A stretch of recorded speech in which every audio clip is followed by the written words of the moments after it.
Bon, on ne peut que remercier Dieu de toute façon, parce que Dieu permet encore ces moments.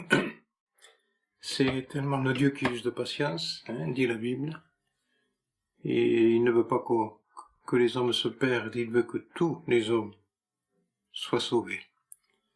C'est encore son amour qui permet, c'est des temps de grâce, c'est l'amour de Dieu qui permet. Dieu use de patience, c'est vrai, et sa patience est tellement grande, mais nous savons que petit à petit, le monde va vers un jugement, et l'Église va vers l'enlèvement.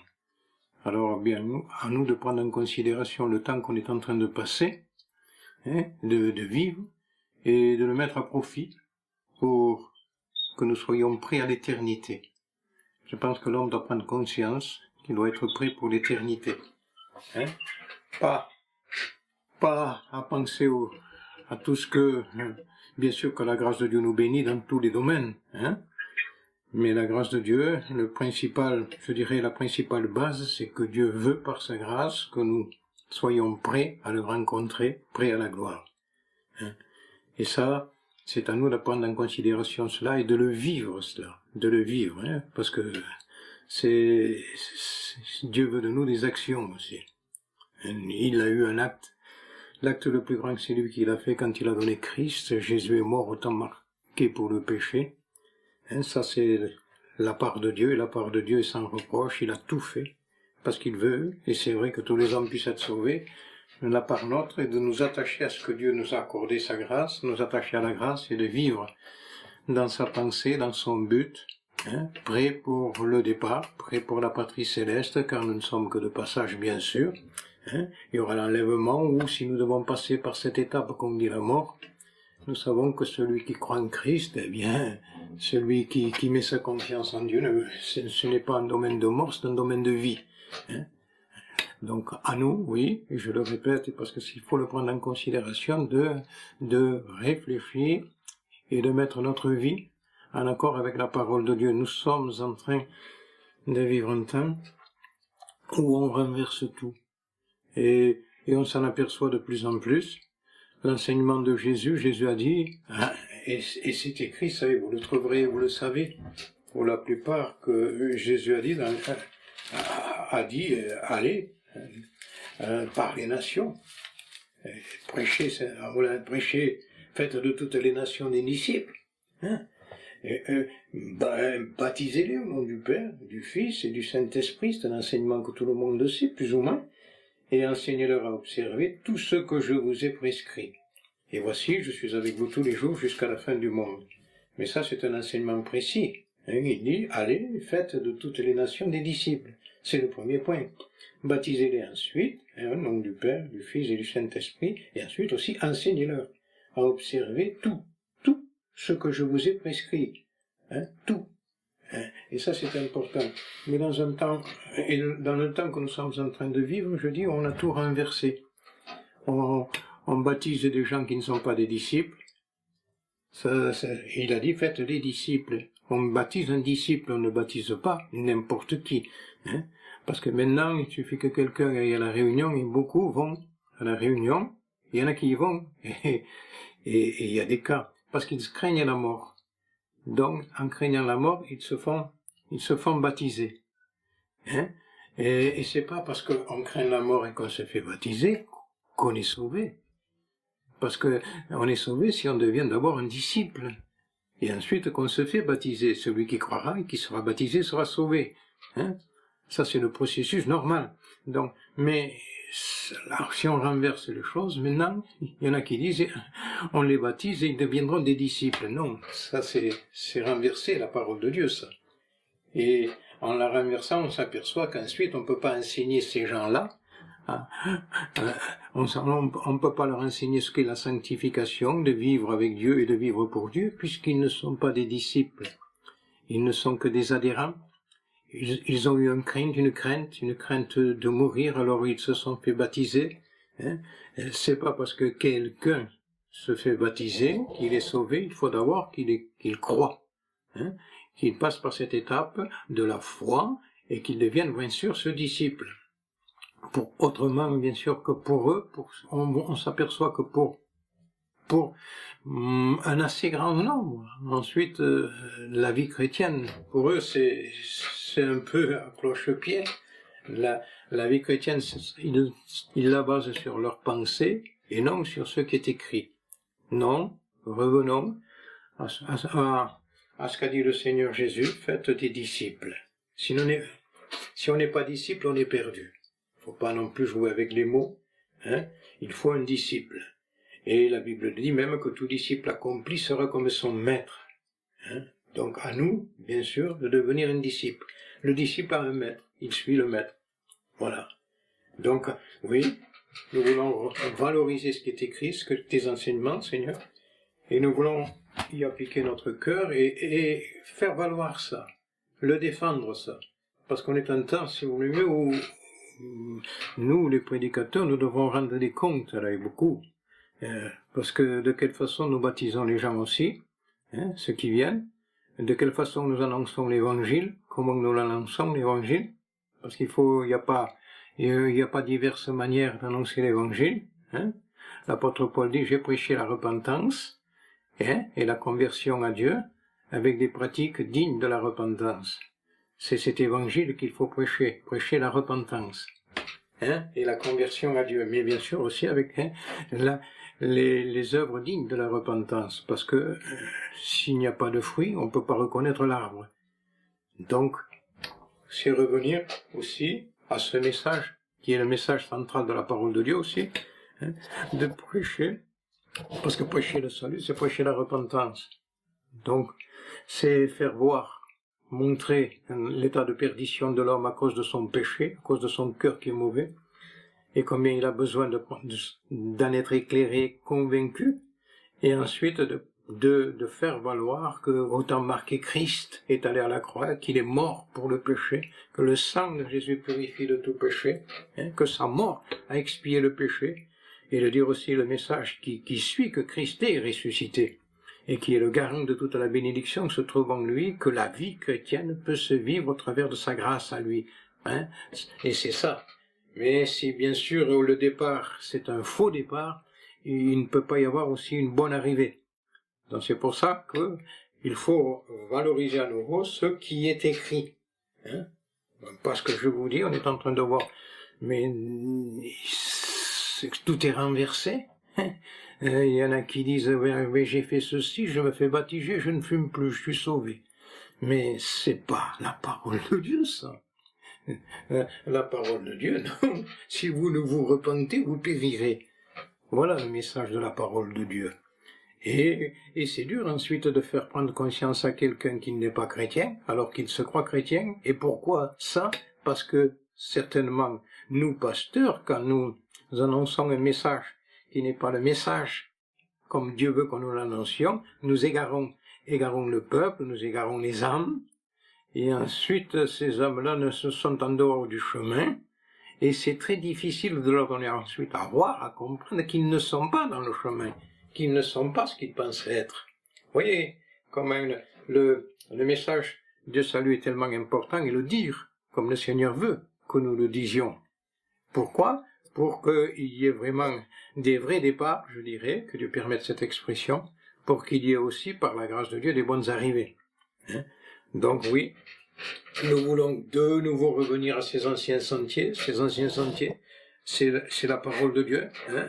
Bien sûr que nous sommes sauvés par grâce, ce n'est pas par nos œuvres, afin que personne ne se glorifie. Vous savez, la loi, dans la parole de Dieu, fixe un objectif, hein, que l'être humain pécheur ne peut pas atteindre. La loi fixe un objectif, la loi, que l'être humain, qui est un pécheur, ne peut pas atteindre. Hein. La loi est sainte, dit la Bible. La loi est bonne. Hein, mais ce que la loi demande de l'homme pécheur ne peut pas le faire, ne peut pas le pratiquer. Il a besoin d'arriver à comprendre qu'il faut la grâce, et que c'est par grâce que nous sommes sauvés, et que la grâce nous permet de vivre ce que Dieu veut que nous vivions. Hein. La loi a été donnée comme un pédagogue, dit la Bible, pour nous conduire à la grâce. Hein. Vous savez, on a souvent dit, et je l'ai dit moi-même, que cette femme, pardonnez-moi, adultère, qui a été surprise en flagrant délit d'adultère, que la loi l'a condamnée. Quand les hommes l'ont surprise, ils l'ont amenée à Jésus. Hein? Ils ont mis un peu Jésus à l'épreuve, en disant, regarde, on a surpris cette femme, pardonnez-moi le mot, en flagrant délit d'adultère, la loi, hein, dit qu'on peut la lapider, elle est coupable, selon la loi. On peut la lapider. Nous savons un peu la situation, nous savons comment ça s'est passé, que le Seigneur écrivait par terre, pendant qu'on l'accusait, et qu'il s'est relevé, hein, et qu'il a dit que lequel de vous est sans péché, qu'il lui jette le premier la pierre. Ils se sont tous retirés, du plus petit au plus grand. Et le Seigneur a dit à cette femme, où sont ceux qui t'accusent? Bon, mais cette femme a dit ce qu'elle avait dans son cœur, parce que finalement, les paroles de cette femme sont importantes aussi, parce que nous, des fois, on saute sur les paroles. Nous ne devons pas sauter sur les paroles, nous devons retenir, parce que chaque parole dans la Bible est une parole qui est à propos, puisque le Saint-Esprit permet que ce soit consigné dans les Écritures, et que chaque parole ensuite devient une parole de Dieu. Alors à nous, de ne pas minimiser chaque mot, chaque détail de ce qui est écrit, parce que quand cette femme s'entend dire par le Seigneur, vous savez, où sont ceux qui l'accusent, hein? Il a écrit par terre, nous le savons, mais c'est important ça aussi, c'est important de le souligner, et je voudrais, si Dieu permet, y revenir, hein? Quand il a dit le Seigneur, bien sûr, que celui qui d'entre vous lui jette la pierre, ils se sont tous retirés, hein? Et ils étaient accusés par leur conscience, dit la Bible, chacun, ils se sont retirés, et Jésus, la Bible dit, resta seul avec la femme.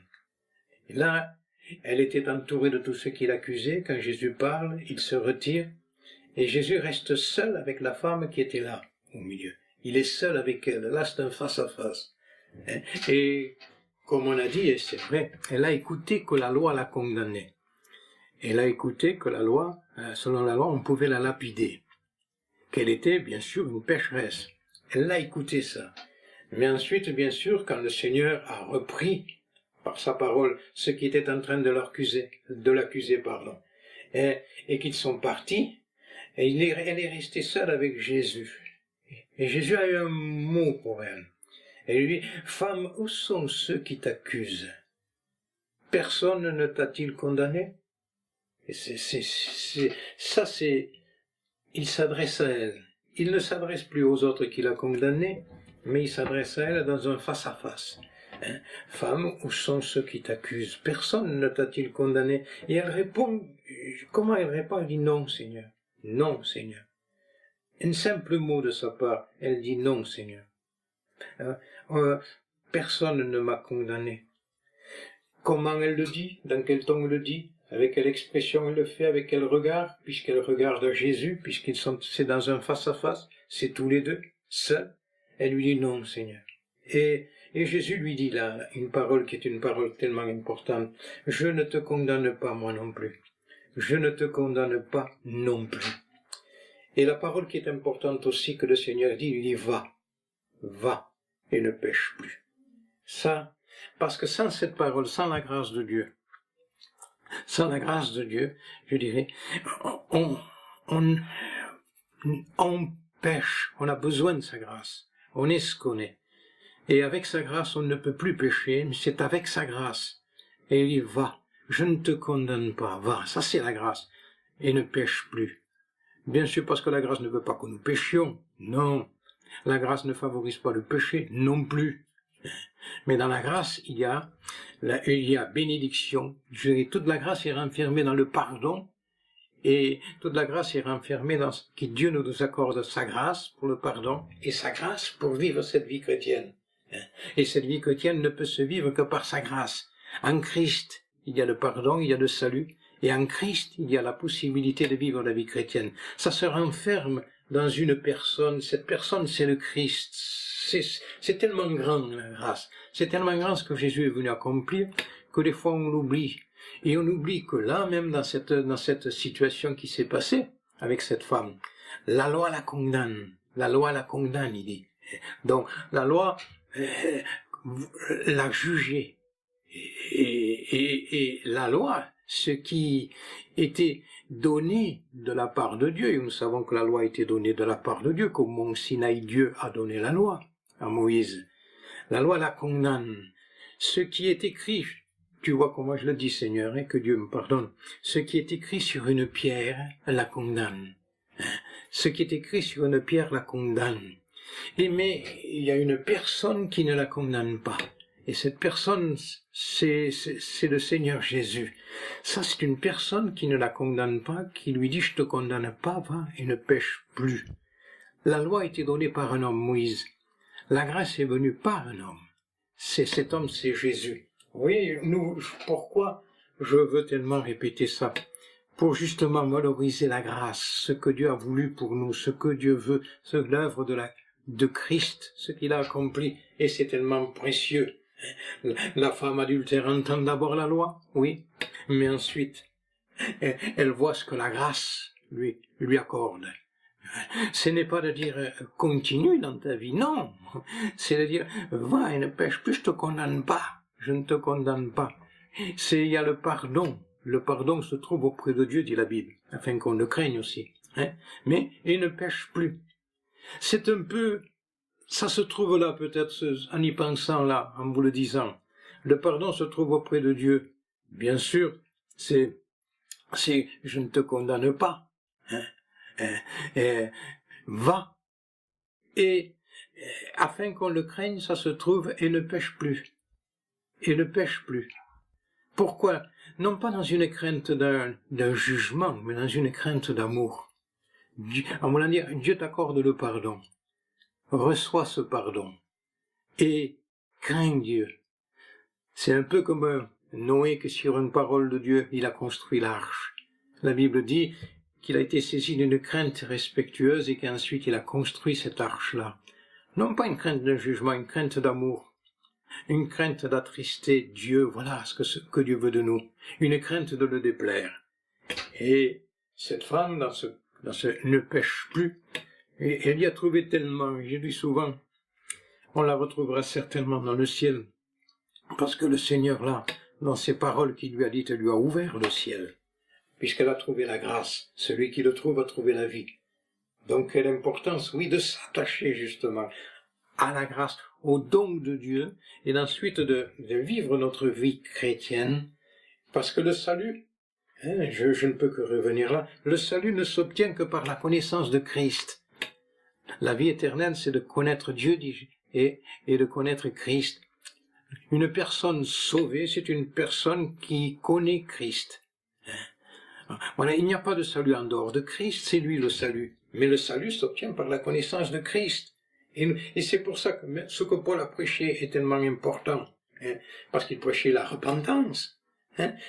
Il prêchait d'abord « repentez-vous ». Ça a été le message central aussi de la Bible. Et même dans les actes, repentez-vous, convertissez-vous. Il n'y a pas d'autre mot que celui-là. Il faut que le pécheur prenne conscience de son péché, se repente, et qu'il trouve en Christ le pardon, et qu'il trouve en Christ aussi la possibilité de vivre la vie chrétienne. Je rappelle qu'il a été fait pour nous sagesse, justice, sanctification et rédemption. Tout se trouve en lui. Je veux élever Christ. Pourquoi je veux élever Christ? Parce que sans lui, c'est pas possible. C'est avec lui que l'impossible devient possible. C'est avec lui seul que l'impasse peut devenir un chemin. C'est lui, l'air. Sans lui, on s'étouffe. Il est venu tracer un chemin, lui. Et il a dit, je suis le chemin. Il est lui le chemin, la vérité, la vie. Nul ne va au Père que par lui, que par moi. Donc oui, Seigneur, nous te remercions pour cette œuvre glorieuse de la croix. Rappelons-nous la croix. Il faut revenir à ça. Vous savez, il y a des chrétiens qui ne se souviennent pas de la croix. Ils basent leur vie chrétienne sur leur prière de chaque jour, qui devient presque une récitation, que l'on fait le matin, que l'on poursuit le soir. Il ne s'intéresse aux choses de Dieu que quand il a des problèmes, des difficultés. Il apaise sa conscience par un peu de lecture et un peu de prière, et il se figure que comme ça, voilà, il est prêt à la gloire, il est prêt pour le ciel. Non, nous ne sommes pas prêts dans cet état d'esprit-là. Et même c'est triste, parce que comme ça, quel amour nous apportons à Dieu, alors que le Seigneur a dit, celui qui m'aime garde mes commandements. Il nous a apporté tellement d'amour qu'il est en droit de nous demander de l'amour. Donc oui, Seigneur, nous ne voulons pas nous tromper par nos faux raisonnements. Il y a des faux raisonnements qui viennent. Comme je vous ai dit maintenant, on baptise n'importe qui fait n'importe quoi, qui n'est pas devenu un disciple, qui ne s'est pas repenti de ses péchés. On le baptise et on le jette dans l'église en quelque sorte, et que Dieu pardonne cette expression. On en fait un chrétien qui est là, qui dira quelques paroles, qui priera, et voilà, qui prendra même la scène. Oui, mais dans quel état d'esprit il la prendra? Oh, je dirais, quelle culpabilité la nôtre, quand nous ne prêchons pas le message qu'il faut prêcher. Au lieu de faire des sauvés, nous faisons des perdus. Et quel témoignage ensuite l'Église peut-elle donner? Alors que l'Église doit être la messagère de bonheur. Alors que l'Église, c'est la colonne et l'appui de la vérité. Donc, oui, je dis, Seigneur, nous voulons revenir à ces anciens sentiers, à ce message qui est simple, qui est clair, qui a bouleversé quand même notre vie, et que ce message est en train de bouleverser des vies dans le monde. L'apôtre, s'il a prêché la repentance, des frères prêchent la repentance. Le Seigneur veut que tous les hommes soient sauvés. Et ça, c'est encore ces temps de grâce qui le permettent. Alors oui, Seigneur, nous voulons garder les vraies valeurs. Et les vraies valeurs, c'est la parole de Dieu. Nous ne pouvons que revenir là, nous ne pouvons que prêcher cela. Revenir à ce qui est écrit, considérer ce qui est écrit, vivre ce qui est écrit, parce que ce qui est écrit ne passera jamais. Nos pensées passent, les raisonnements des hommes passent, la parole de Dieu non, elle demeure et elle demeure éternellement. Nous avons dit, oui, je répète souvent les choses, pourquoi? Parce qu'il est important de les répéter. Et si un homme de Dieu remarquable comme Pierre, prenez le temps de répéter à des chrétiens, et il considérait ça comme un devoir de leur dire et de leur redire ce qu'il fallait. C'était des frères et des sœurs affermis. Ils étaient affermis dans ce que Pierre leur disait. Mais il leur rappelait. Il ne voulait pas, cet homme de Dieu, qu'ils oublient que c'est ça le chemin, que c'est dans ce chemin qu'il faut marcher. Et que c'est dans ce chemin-là que nous trouverons le repos de nos âmes. Oui, Seigneur, les ennemis de la parole de Dieu, on en a parlé des ennemis de la parole de Dieu.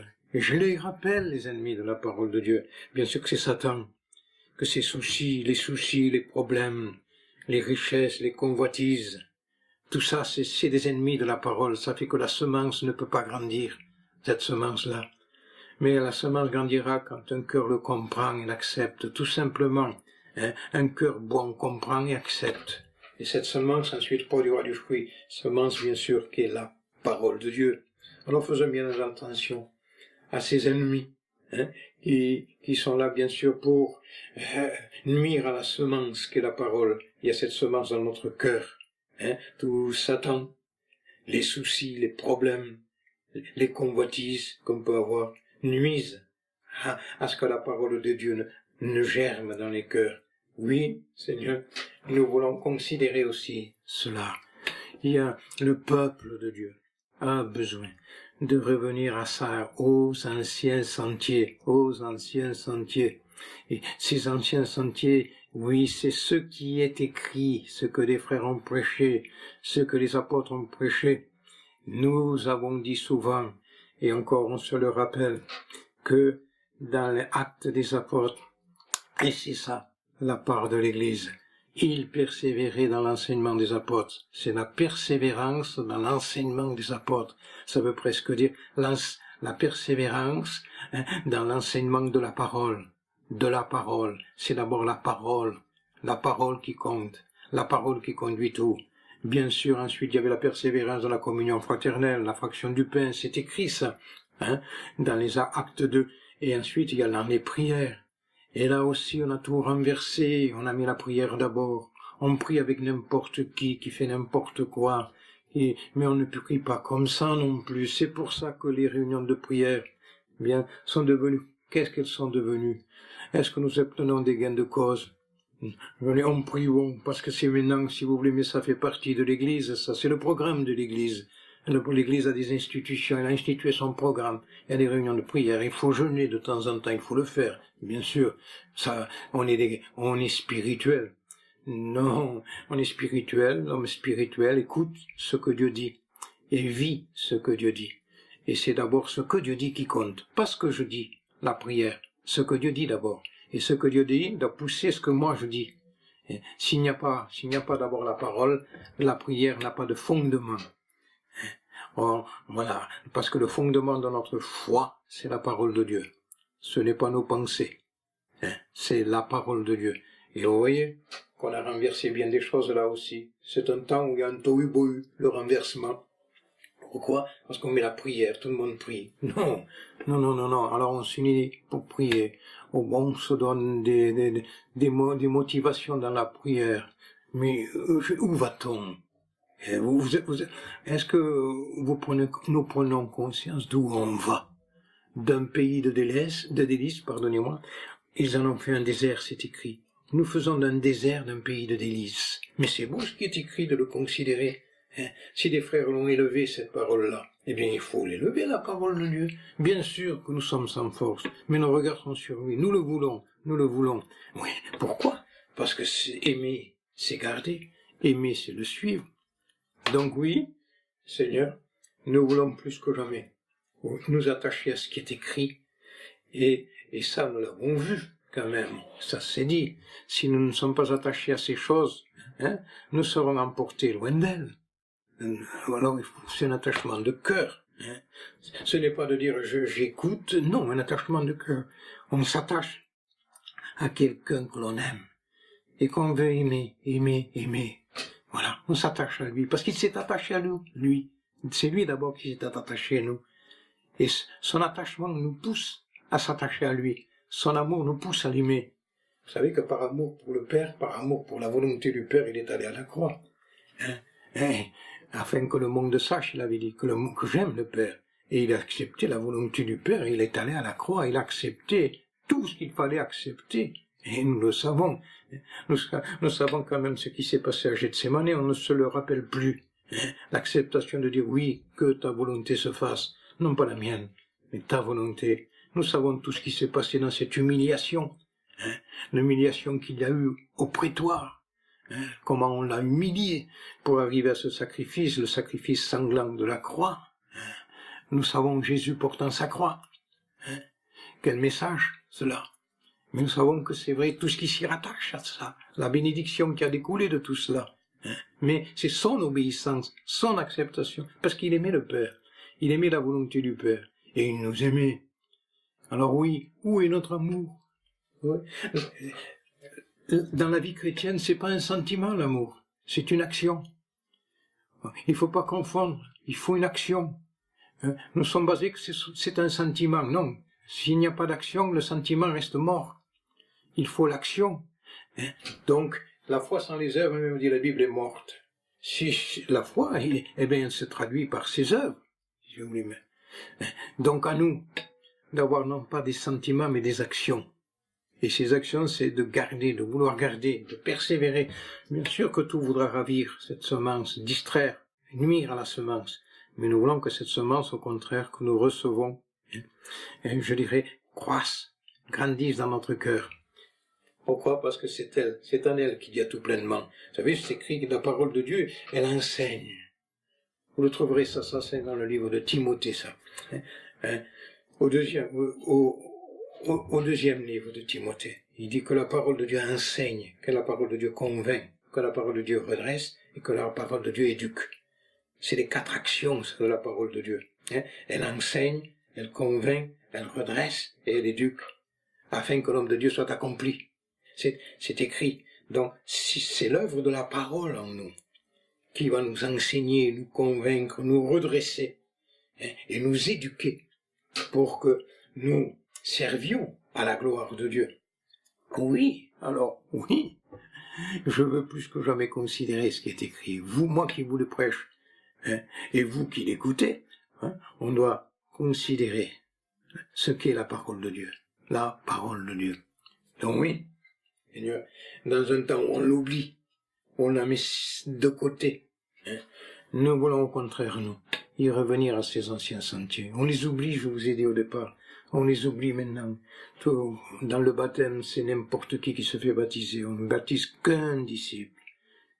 Que vraiment quelqu'un qui a compris, vu son besoin, passé par cette étape de la repentance, qui s'est tourné vers Dieu, qui a cru à la valeur du sacrifice de Jésus, au sang de l'agneau, et qui ensuite a accepté, je dirais, de le suivre.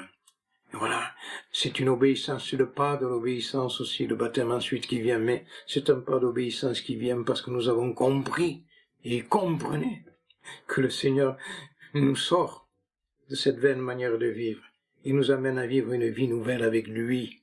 Donc oui, Seigneur, oui, ce qui est écrit doit être la primauté en tout, doit avoir la primauté. Nous avons aussi dit, vous me permettez de le dire comme ça, mais si je le dis comme ça, c'est parce que ça presse mon cœur. Nous avons oublié aussi ce que dit le prophète Isaïe. Et le prophète Isaïe, quand il dit quelque chose qui est important, et il dit qu'un enfant vous est né, et un fils vous a été donné. Si nous comprenons la valeur de cela, l'enfant qui naît, et nous en avons parlé, ou j'en parle, l'enfant qui naît, c'est ce cri de Jésus à Bethléem, l'enfant né, un cri. C'est l'enfant qui naît, ça c'est l'enfant qui naît, et qui pousse ce cri. Mais il y a eu un autre cri, il y a eu le cri de Golgotha. Jésus poussant un grand cri, ça c'est le Fils qui nous a été donné, ça c'est le Fils qui nous a été donné, ça c'est le cri à la mort. Bethléem c'est le cri à la vie, Golgotha c'est le cri à la mort, mais c'est le Fils qui accepte de mourir là. C'est le Fils qui accepte de mourir. C'est un Fils qui accomplit vraiment tout le dessein du Père, le plan de Dieu. C'est ce Fils-là qui va jusqu'au bout de l'obéissance et qui pousse ce cri, ce grand cri. On dirait le cri de la mort, là. Mais c'est en fonction de son obéissance parfaite que nous pouvons pousser ce petit cri spirituel et que Dieu me pardonne cette expression. Nous naissons à la vie au travers de son cri de mort. Et c'est ça un peu ce qu'il faut que nous prenions conscience. Son œuvre, son cri, et tout ce qui s'y rattache. Pourquoi? Parce qu'on a oublié que le Fils, il l'a été à la croix. Au début, c'est l'enfant. Et un enfant ne peut pas satisfaire la volonté d'un père. Un enfant ne comprend pas. Mais un fils comprend. Un fils comprend ce que le Père veut. Un fils se plie pour que le Père veut, l'accepte ce que le Père veut, la volonté du Père. Voilà ce que Dieu veut de nous. Que nous acceptions la volonté du Père, que nous acceptions la volonté de ce qu'il veut pour nous, que nous l'acceptions, comme nous l'acceptions, je dirais avec notre cœur, en considérant que ce que Dieu veut pour nous est grand. Il a pour nous, et il a de grandes choses pour nous. Il est écrit dans un psaume, je pense que c'est, si je m'en souviens bien, que l'Éternel a fait pour nous de grandes choses, que nous pouvons être dans la joie. Il fait pour nous de grandes choses, nous pouvons être dans la joie, dans cette joie de paix et du salut, dans cette joie du pardon, dans cette joie de l'espérance, qui s'attache à son appel, dans cette joie de ce que nous sommes devenus, des enfants de Dieu, et nous le sommes, dit l'apôtre Jean.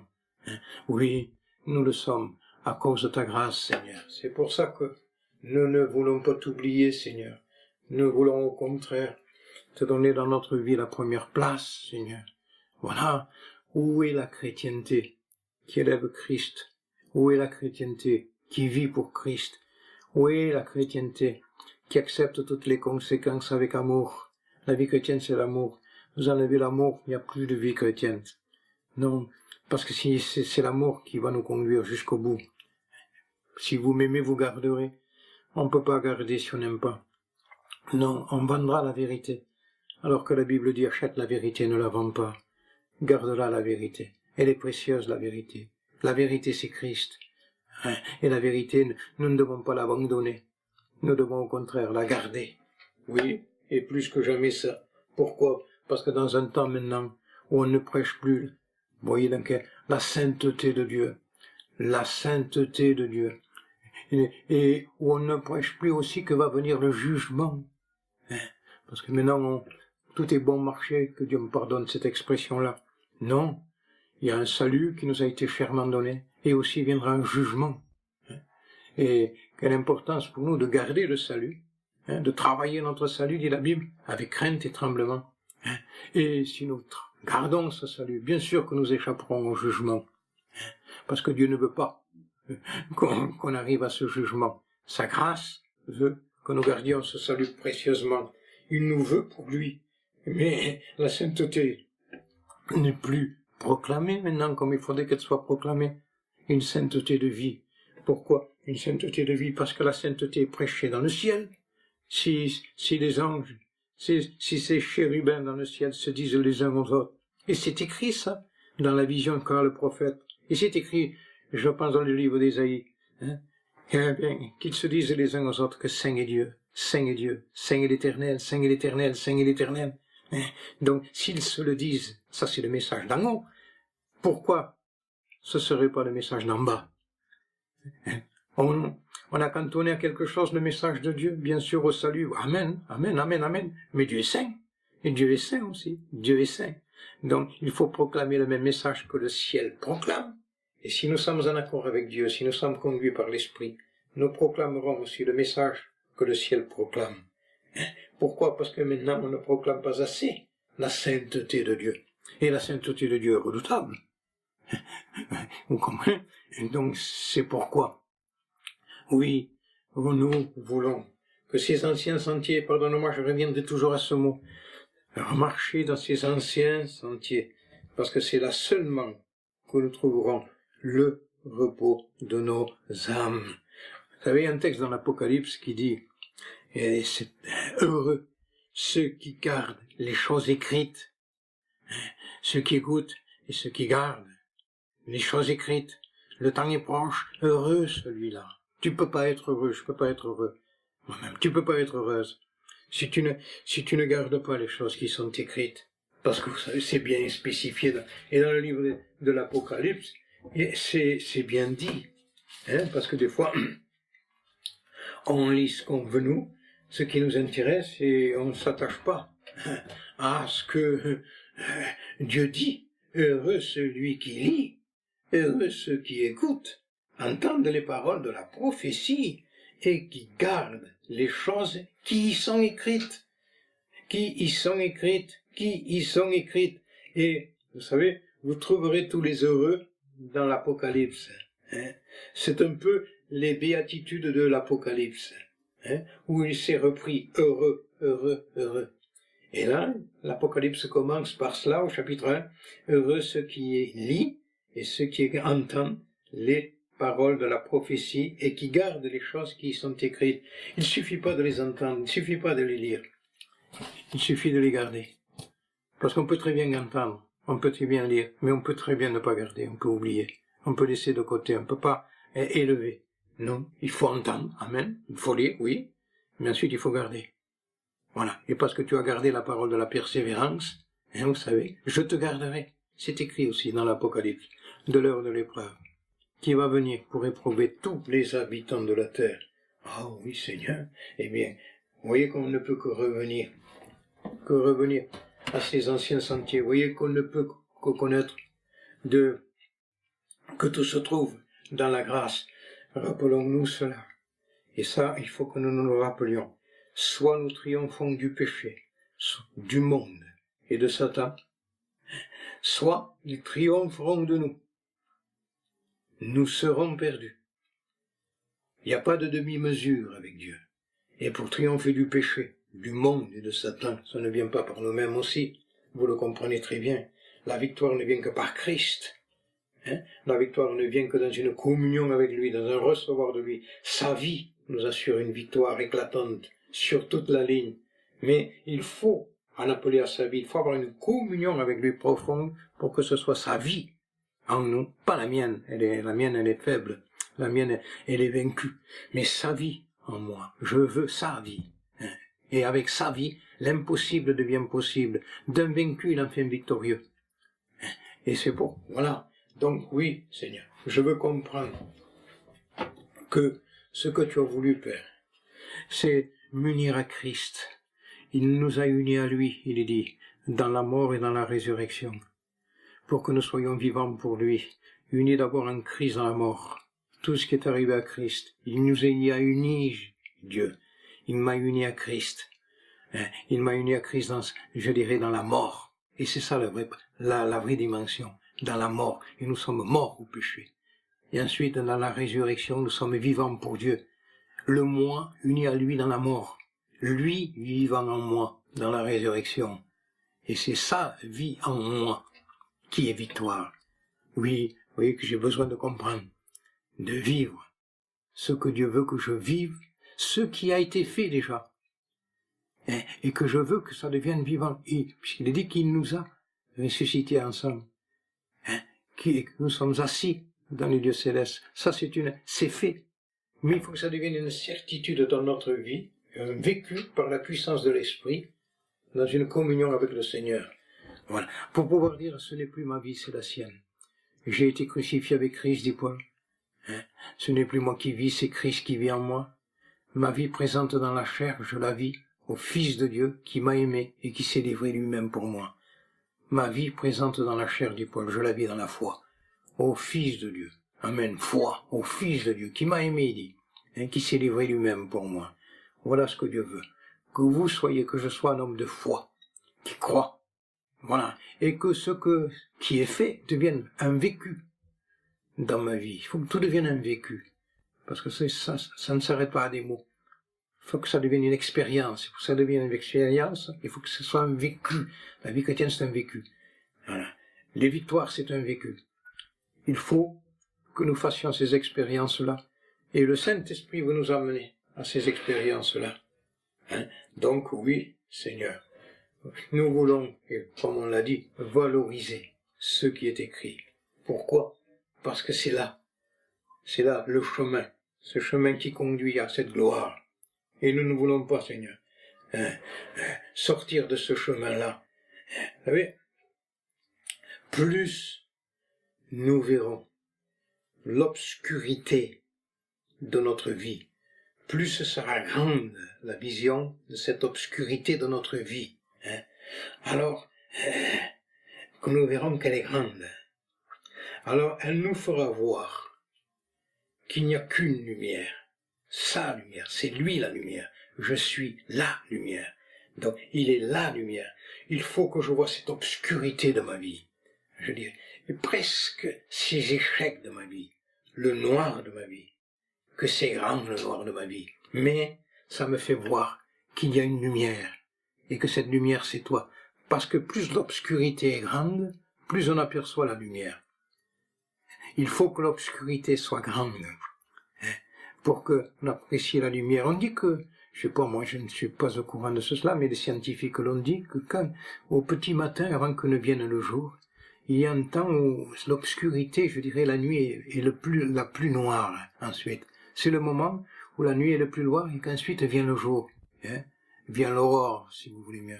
Donc, il faut que je vois dans ma vie cette obscurité, cet échec, cette ruine, cette incapacité, ce noir, et qui doit devenir un noir absolu, pour ne voir ensuite qu'il y a la lumière, et que tu es toi le chemin, tu es toi la lumière.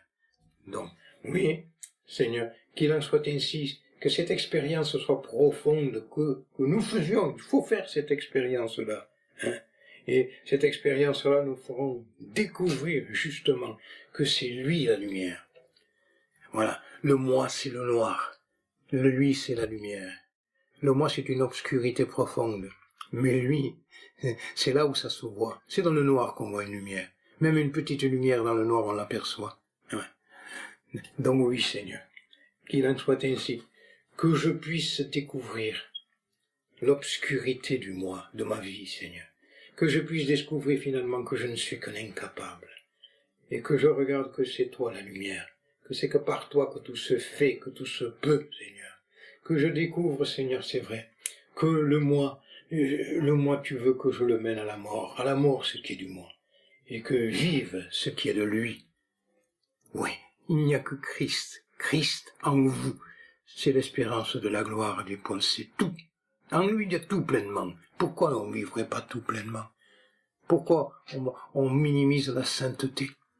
Comme j'ai dit tout à l'heure, elle n'est plus prêchée comme il faut qu'elle soit prêchée, mais il faut prêcher la sainteté. Dieu veut que nous soyons saints parce qu'il est saint. Et dans le ciel ne règne que la sainteté. Rien d'impur, ni de souillé, n'y rentre dans ce ciel-là. Le ciel c'est pur, le ciel c'est blanc, que Dieu me permette cette expression. C'est limpide, c'est clair. Et même il y a un texte que l'apôtre Paul dit à des chrétiens, soyez limpides. En voulant dire, soyez clairs. Ne soyez pas obscurs. Que votre cœur soit pur, pur, pur. C'est le cœur pur qui verra Dieu. Donc oui, Seigneur, je veux vraiment, non plus te suivre de loin, parce qu'on suit de loin, on va le renier. Mais avec ta grâce, Seigneur, comptant sur ta grâce, m'attacher à toi. Je dirais qu'il me permette m'attacher à ses pas et le suivre. Là où il est, j'y serai, si je garde ce qui est écrit. Je serai avec lui, on régnera avec lui, l'Église sera avec lui, l'Église régnera avec lui. Elle a une part extraordinaire, l'Église, quand elle s'attache au Seigneur et qu'elle vit du Seigneur pour le Seigneur. Et comme disait l'apôtre Paul, pour moi vivre c'est Christ. Ça c'est un enseignement aussi profond qu'il a pu dire. Il s'était attaché, il avait compris ce qu'il était, et il s'était attaché à celui qu'il avait tellement aimé.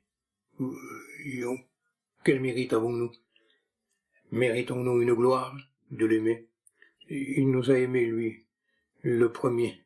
Et pour nous manifester cet amour, on ne peut pas, je dirais, imaginer les souffrances qu'il a endurées, la croix, le sang qui coule, la couronne d'épines, les 39 coups de fouet, les mains crucifiées, les pieds crucifiés. Là, Jésus, dans les 6 heures, lui, il verse ce sang, le sang de la nouvelle alliance, le sang du pardon, le sang de la bénédiction, le sang du juste coule pour nous, vous, moi, les injustes. Oui, quel sacrifice, oui, quel amour. Voyez de quel amour le Père vous a aimé. Et quand il dit ça, Jean, il nous présente la croix. Et pour que nous soyons appelés des enfants de Dieu, je vous ai dépeint Christ, dit Paul aux Galates. Christ crucifié. Quel tableau, Christ crucifié. Voilà, ce Christ crucifié. Amour de Dieu, pardon de Dieu, miséricorde de Dieu, qui se révèle là. Il est venu à révéler, on l'a dit, ça y est, on se le dit encore, la miséricorde de Dieu qui est grande. Et cette miséricorde, il est venu la porter de la part de Dieu. Oh, nous ne sommes rien, pardonnez-moi l'expression, et je parle pour moi d'abord. Qu'est-ce que je suis?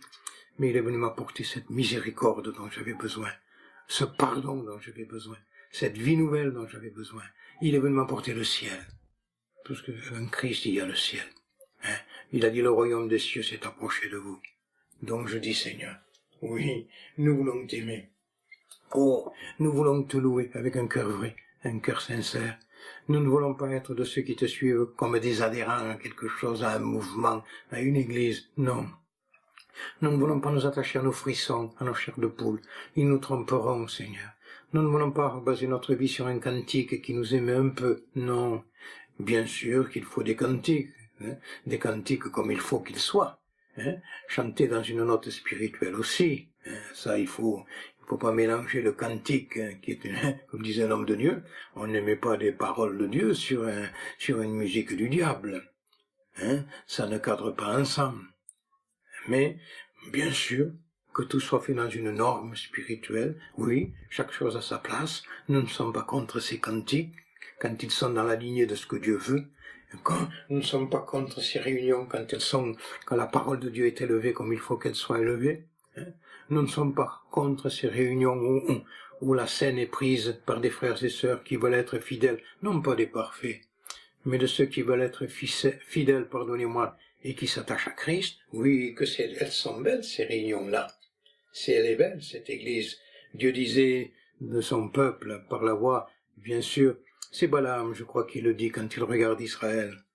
Il dit qu'elles sont belles tes tentes, Israël. Hein. Je pense que c'est lui qui le dit, hein, et que Dieu pardonne ma mémoire qui flanche. Hein. Mais je pense que c'est lui. Et bien sûr qu'elle est belle, cette église, on pourrait dire. Elle est rayonnante d'une beauté spirituelle. Oui, elle est là. Elle est celle qui attend son Seigneur maintenant. Elle est en train de se parer parce que Jésus revient la chercher bientôt pour la prendre avec lui. Il vient nous prendre avec lui. C'est fort ça qu'il vient nous prendre pour être avec lui. Il nous veut avec lui, pour nous emmener dans cette nouvelle Jérusalem. Oh Seigneur, c'est tellement beau tout ça. Pourquoi alors ne pas, c'est vrai, repasser les choses, hein? Marie repassait tout ce qu'on disait de Jésus. Hein? Eh bien nous repassons toute la parole de Dieu dans notre cœur. Hein? Et que notre amour ne soit pas un sentiment, mais une action. Que les ennemis de la parole, nous sachions, je dirais, les repousser. Que nous réalisions ce cri de l'enfant qui naît à Bethléem et du Fils qui meurt à Golgotha. Que nous réalisions l'obscurité de notre vie. Tout est noir, nous il n'y a que noir, mais que nous distinguions que Dieu nous a donné la lumière, et que la lumière c'est Christ. Oui, cette sainteté, nous voulons la proclamer. Nous ne voulons qu'elle soit proclamée dans les églises, mais nous voulons qu'elle soit proclamée en nous, dans nos foyers. Proclamer la sainteté de Dieu, le dire avec nos compagnes, le dire avec nos enfants que Dieu est saint, et qu'il veut que nous soyons comme lui. Quelle grâce, hein, et qu'il nous accorde au moyen de la grâce de pouvoir être comme lui. Je dis oui, Seigneur, nous savons que ce n'est plus la loi, non, mais c'est la grâce. Et que tout ce que nous pourrons faire, c'est pas ça qui va nous ouvrir le ciel nous a été ouvert. Et les bonnes œuvres qu'on peut faire sont les conséquences du salut qu'on a reçu. Mais nous voulons le faire. Hein. Voilà. Alors, que vous dire de plus, et vous le dire, pardon, avec mon cœur, c'est que c'est vrai, Seigneur. Tu as été, une fois, j'ai pu dire, le doigt de Dieu et le doigt de Jésus, le doigt de Dieu au Sinaï, qui écrit sur les tables de pierre les commandements, le doigt de Jésus devant cette femme, surprise en flagrant délit d'adultère qui écrit sur la terre, le doigt de Dieu, la loi, le doigt de Jésus, la grâce. Nous avons besoin d'abord d'écouter ce que dit le doigt de Dieu, parce que cette femme a d'abord entendu ce que disait la loi, et que la loi l'a condamnée parce qu'elle était une pécheresse, et que nous avons ensuite de compter, de nous appuyer sur ce que dit le doigt de Jésus. Je ne te condamne pas non plus. Va et ne pêche plus. C'est sur cette note que j'aimerais terminer ces moments avec vous. C'est sur cette note, et je le pense, que vous et moi, on va élever nos voix. Maintenant, vous priez. Maintenant, on n'a pas besoin de vous dire il faut prier, il faut prier, il faut prier. Je pense que vous le comprenez, hein, puisqu'il y a eu tellement d'amour, que l'enfant est né et que le Fils nous a été donné. Alors nous voulons, comme des fils, comme des responsables, élever nos voix et dire Seigneur, merci pour tout ce que tu es venu apporter. C'est vrai, il y avait la condamnation, mais il y a eu la grâce. Oh, merci Seigneur, je n'étais qu'un indigne et tu m'as rendu digne. Tu as effacé ma honte. Tu me pousses à me repentir et à ne pas minimiser les choses, mais de dire il y aura un jugement aussi pour celui qui s'écarte de ta parole. Alors nous ne voulons échapper au jugement, restant dans la voie de la miséricorde, la voie de l'amour, en gardant ce qui est écrit. Nous voulons élever nos voix ensemble. Je pense que nous allons le faire, vous et moi et vous. On est loin, mais on est près. Voilà, il y a le même esprit. Nous, on va prier, vous priez là-bas avec votre cœur. Dites-lui avec votre cœur, non pas parce qu'il faut le dire, je pense que vous êtes sortis de ce stade aussi, mais et si vous ressentez le pardon de dire Seigneur, je t'oublie, je m'éloigne et je t'en demande grâce, je t'en demande pardon Seigneur, je veux m'attacher à toi et marcher dans ces anciens sentiers.